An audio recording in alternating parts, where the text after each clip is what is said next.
دارم قبلشو یه روزنه میکنن از جنت که بوی جنت نسیم جنت دویی متوازیده میشتم برای کسایی که اهل دوزخ هستن اکشکا میکنن ای دوزخ منم دو وای و فیغان و دهشت بوی بد گرمی اومدن میگیرن اما در خود جنت وقتی که حساب و کتاب روز قیامت خلاص میشود پول سیروت اصلا ای بالای دوزخ هست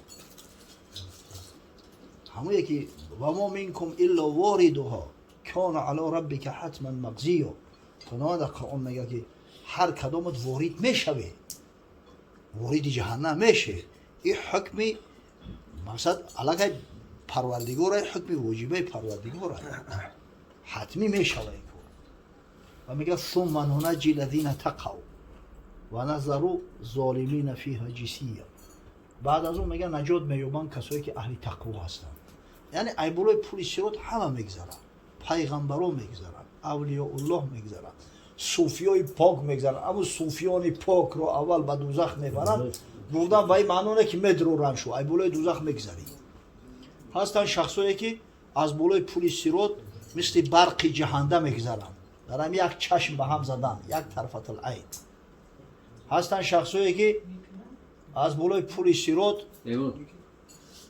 مثل شخصی که در همه اسبی بود پس سواره قمچین میکنه میگذره انم خیلی میگذره هستن شخصایی که مقصد قدم زده استا میرون هستن آدمایی که در بالای هم قربانیاشو سوار میرون ولی بابای حاجی میگه بس کشتم در بالای بس استا میره کم با پهلوها سوخته هستن آدمایی که اما بالای پول سیرات با میگه یک تاریکستان از ظلمت های پیش نمیبینی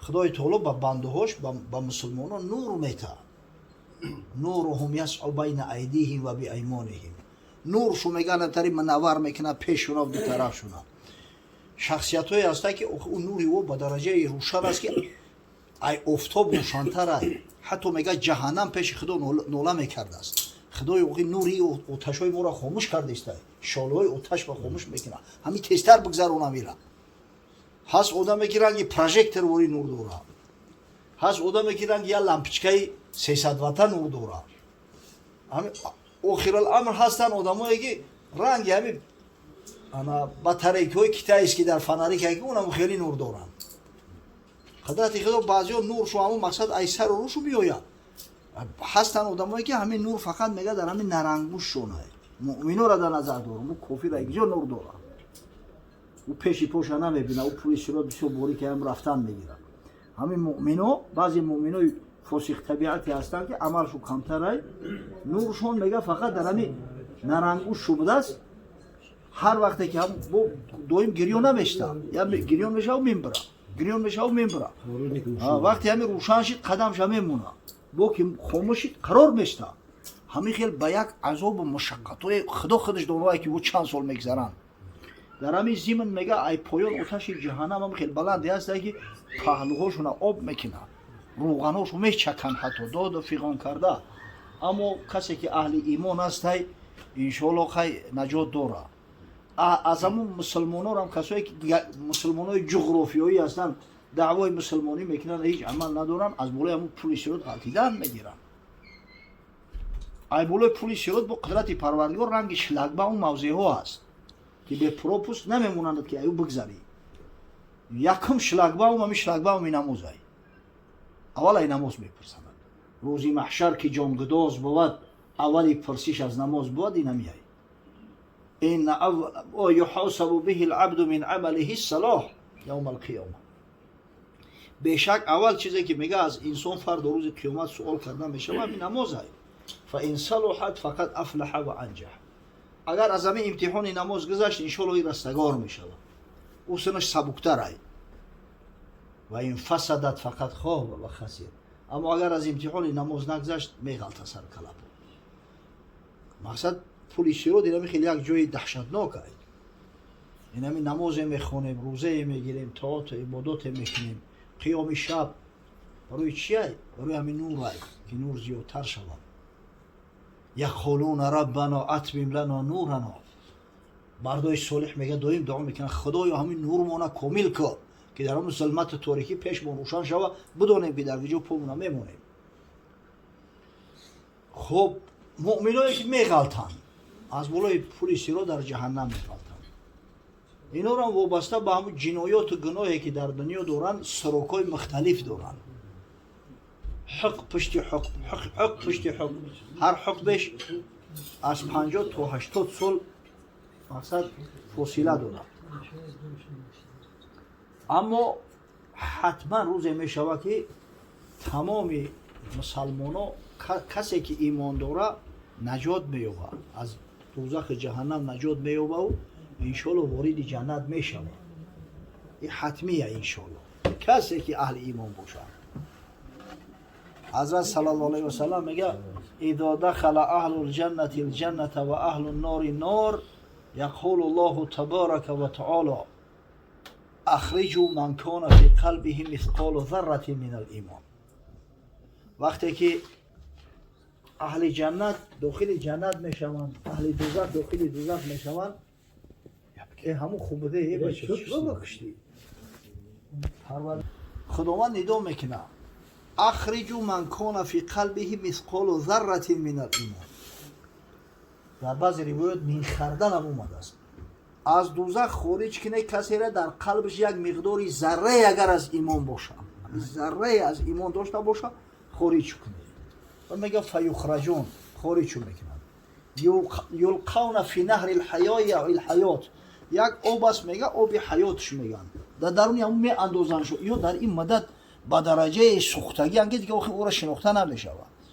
ایسر اینا میگه می مقصد که انا میشکوفن فینبتون کما ینبت النبات، اینا میچ خیلی که رستنی میشکوفه در راه سیل راه را ببینه سیل و را میشو و میرو و بعد چنده همین علفک رنگی رهدوک گوری هم تمه بروی کنم خیر. بعد داخل جنت شو میکنن یسمون الجهنمیین، نه که اون جنتی که پیشتر اومدگن یورا میگن اینا همون جهنمیان، همون هستن که با رحمت پروردگار و شفاعت رسول الله صلی الله علیه و سلم خارج کرده شدگی. اما الحمدلله اهل ایمان خیلی یک فضیلت بزرگ دارن که آخر الامر نجات مییابند. اینمیه که خدای تعالی ما و شما را اهل ایمان کرده است، از پدر و مادر مسلمان تولد شدگیم، بسیار نعمتی بزرگه. با خدا قسم همه عمر اگر شکرگزاری کنیم ای هزار یک شکر خدا را انجام بدن نمیتونه. برای که همین ایمان به نهایت مهمه، چون که ایمان برده باشی زنده ای، چون که با ایمان روی پاینده ای. یک روز نه یک روز انشاءالله سبب نجاتت میشه. در حدیث اومده است، حدیث هم بخاری و مسلم روایت کرده گیان از حضرت ابوذر غفاری صحابی پیغمبر میگه آتیت رسول الله صلی الله علیه و سلم و علیه ثوب ابیض و هو نائم. نزد پیغمبر خدا صلی الله علیه و سلم اومده میگه در بدنش میگه لباسی سفید خوابه، حضرت خواب است، شاید خوب قیلوله بود. ثم آتیته فقط استیقظ، وقتی بعدی چند میگه اومدم الکی بیدار شده بود.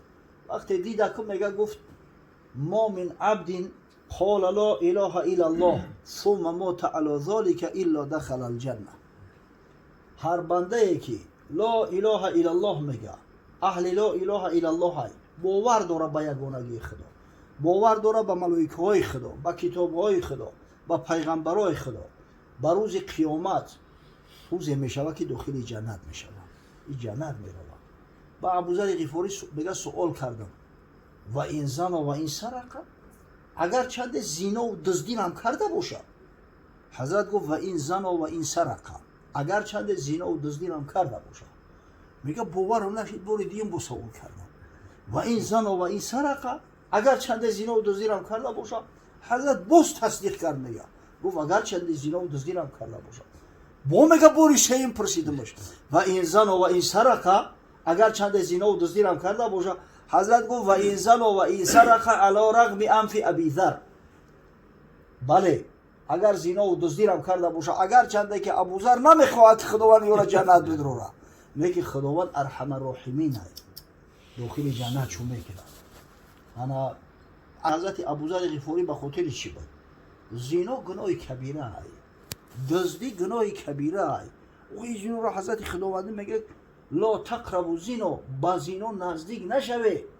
ولی زنا کردن اصل بسته، با زناکار رفیقی نکنه، همنشینی نکنه، از دوایی زنا اونم ای گپ دادن دخترای بیگانه و همین حتی پرهیز کنه، همه همین دوایی زنا میشه.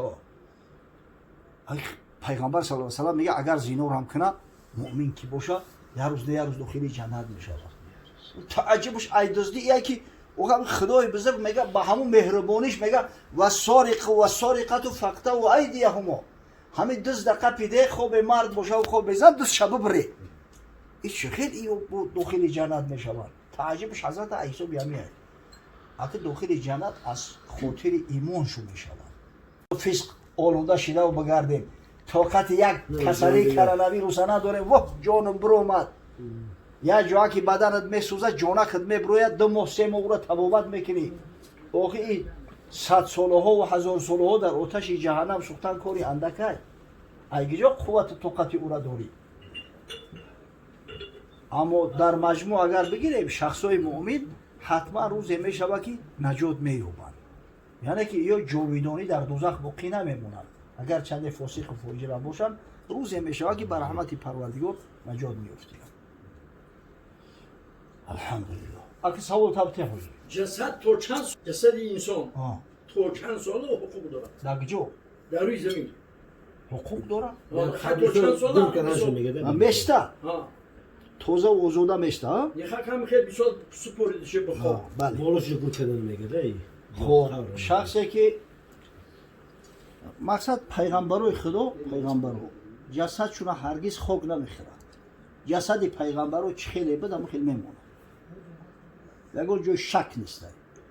حدیث صحیح پیغمبر صلی الله علیه و سلم بوره میگه حضرت درباره همین روز جمعه صحبت کرد، صفت جمعه را کرد، بعد گفت فاکثروا علی من صلاتکم فی هذا اليوم، در همین روز جمعه بر من صلوات زیادتر بفرسته.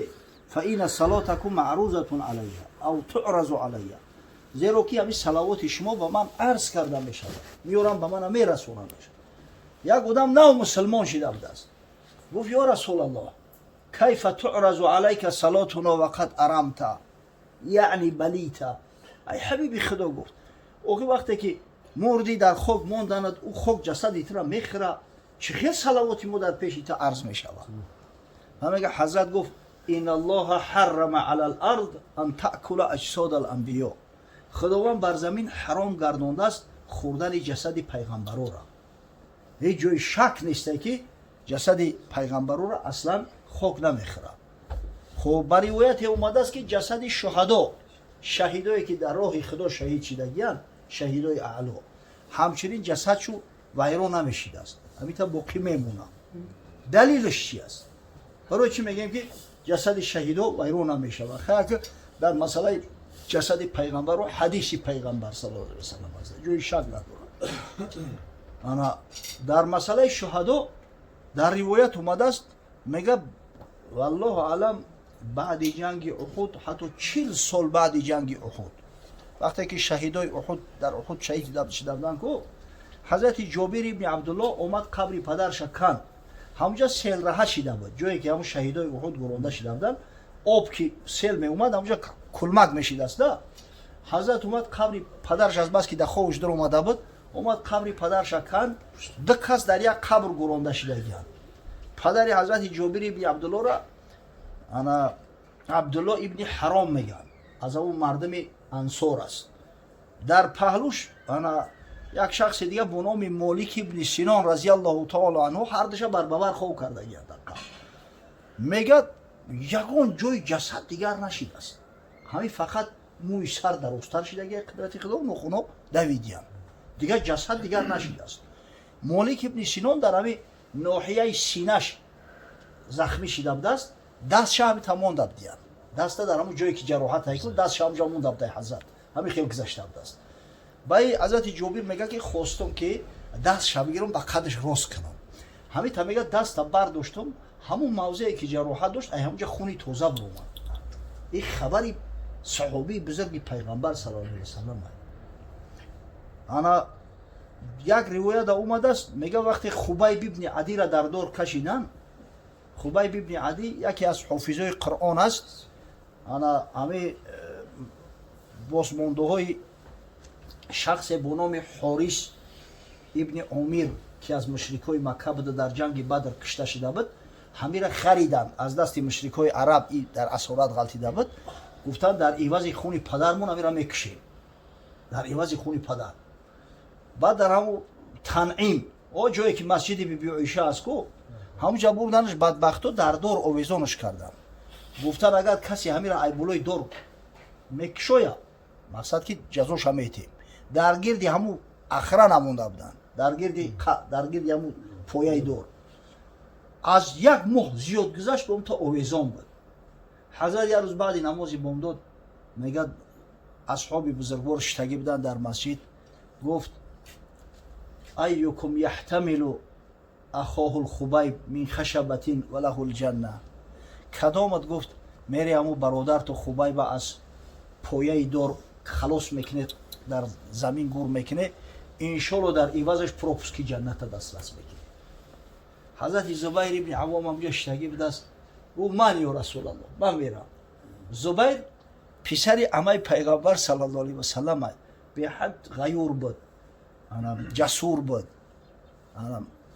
از بس که پسر یگانه مادر بود، مادرش صفیه عمه پیغمبر کو همین جسور کلونش کرده بود. به هر حال گاه میگفت که بچه من زورش به این مردک نمیرسه، ادیم در اومده خطیش دویم. حضرت تسلاش میداد پرونه که میگفت انشالله زبیر او را میزنه.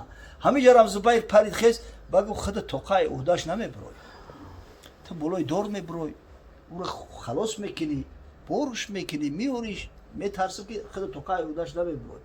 بگو یا رسول الله همین دوست و مقداد همینجا شتگه مقداد ابن اسود انشالله این نمیگه این قطعی میره. یا دهنم او را نگفت است که میره یا نمیره. او را پرید خیست. این هر دش هم شه سوارای همون مسلمان ها بودن، هر دش اسب داشتن. اینا با قول امروزه چوانداز بودن ده. ولی در همون جنگ بدر مسلمان ها همگی ده سواره داشتن، ده اسب. یک تاش زبیر ابن عوامه، یک تاش همین مقداد ابن اسود. اینا هم حقی خودشون گرفتن غنیمت، هم حقی اسب گرفته گیرن. بعد حضرت اجازت شد هر در اسب سوار شدن اومدن رسیدن علاقه 40 روز گذشته است. جسد هم خیلی آویزان دیدن که اخرا نه. بعد صبر کردن ایستادن یک مقدار. وقتی که خواب شو برد در قسمت اخیر شب، زبیر 32 ساله بود است، جخونتر. همین برآمد بالای چوب بنده برید. این حضرت مقداد میگه در بالای هم اسب زبیر گرفت، همین با شکم خوابانی داشت، آبی بدنش حالی پریدگی نیست، اعضای بدن یگان جاش تغییر خوردگی نیست. 40 روز در هم آفتاب قراق حجاز در مکه همین آویزان. این شهید علا بوده. بعد میگه در اسب بر کردن حرکت کردن، سحر یا خیستن که نیست، مرده نیست، ایقفا پای گرفته اومدن در یک موضع دیرو شو کردن. بعد زبیر گفت که اسب را مگر هم سور شیم قطعی یا جنگ کنیم که یا شمارش زیاده ایتا پیاده زور مونه میرسه. برای همین مرده همون جسد خبیب ابن عدی رضی الله تعالی عنه را میگه همین اسب گرفته در زمین اک میمونش میره و جنگ میکنه و با میا صاحبش میکنه. همین زمین در ماند که قدرت پروردگار زمین فرو کشیده شد.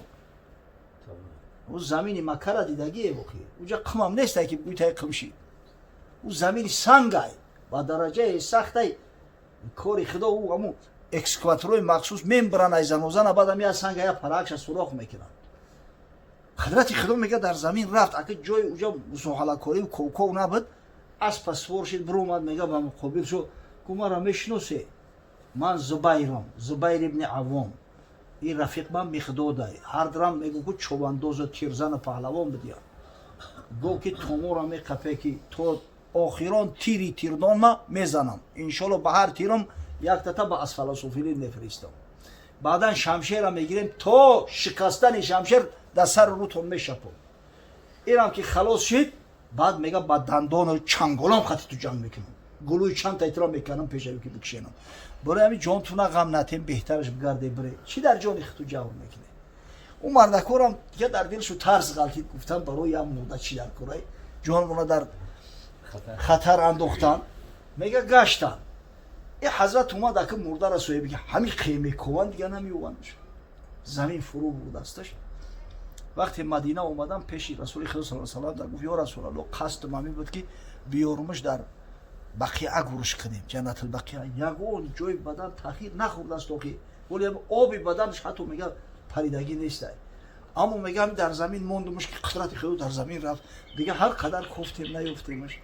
Ҳазрат табассум кард, гуфт: ё Зубайр, малоикаҳо Хубайб ибн Адила пеш аз халос кардани ту мегуфтанд ин балиъул арзай.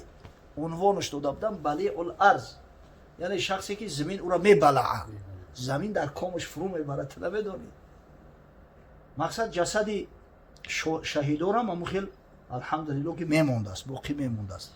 Ахе дигар одамо оста оста мепурсанд, охи дигаргун мешаванд бо мурури замон, вобаста ба хок, вобаста ба муҳит, вобаста ба боду ҳаво, шароит, вазъият, дар чӣ ҳолате ҳаво мераса намераса, баъзеш дарозтар мерава, баъзеш камтар мерава.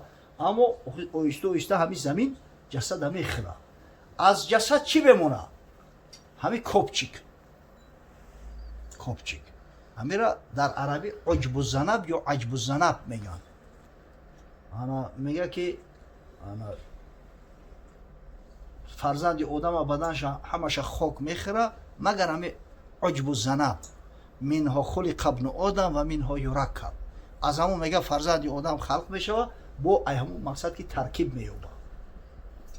таркибшам аз ҳисоби ҳамон мешава. ан ҳамон копчик бисёр сахт будааст. ҳамон копчика хок намехӯрад. Дига тамоми аъзои бадан оҳиста оҳиста ба хок мубаддал мешавад.